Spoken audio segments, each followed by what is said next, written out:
અત્યારે અમને માહિતી મળી રહી છે અમારા સંવાદદાતા જયપ્રકાશ જોશી તરફથી કે માલપુરના જીતપુર પાસે અંબાજી જતા પદયાત્રીઓને અકસ્માત નડ્યો છે। કોઈ અજાણ્યા વાહનની ટક્કરે બે પદયાત્રીઓના મરણ થયા છે તો એક ગંભીર રીતે ઘાયલ થયો છે, જેને મોડાસા ખાતેની હોસ્પિટલમાં દાખલ કરવામાં આવ્યા છે।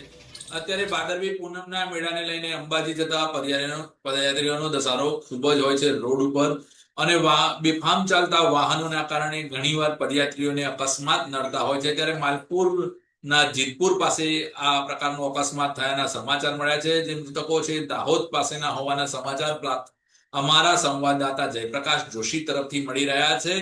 તો અંબાજીના પદયાત્રામાં લાખો લોકો આવતા હોય છે, રોડ પરથી પસાર થતા હોય છે, ત્યારે પોલીસ દ્વારા પણ આ અંગે કોઈ આયોજન ગોઠવવું જોઈએ કે પદયાત્રીઓને માટે કદાચ રસ્તાની ભરવે કરવાની જરૂર પડતી હોય તો ત્યાં કરવા જોઈએ। જ્યાં પદયાત્રીનો ધસારો વધારે હોય ત્યાં ટ્રાફિક નિયંત્રણ માટેના પણ પગલા લેવા ખૂબ જ જરૂરી છે।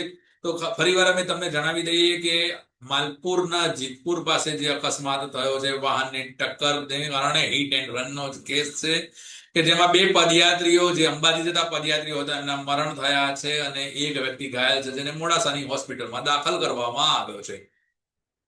મિત્રો, જે કોઈ પદયાત્રીઓ છે જે અંબાજી જઈ રહ્યા છે એમને પણ અમે આ સાવધાની વર્તવાનું જરૂરથી કહીશું, કારણ કે પદયાત્રી દરમિયાન તમને કોઈ જગ્યાએ તકલીફ ના પડે, અકસ્માતો ભરાય, શક્ય હોય તો રોડની એક બાજુ સાઈડ ઉપર ચાલો અને વાહનોનું ધ્યાન રાખવા માટે પણ અમે પદયાત્રીઓને વિનંતી કરીએ છીએ।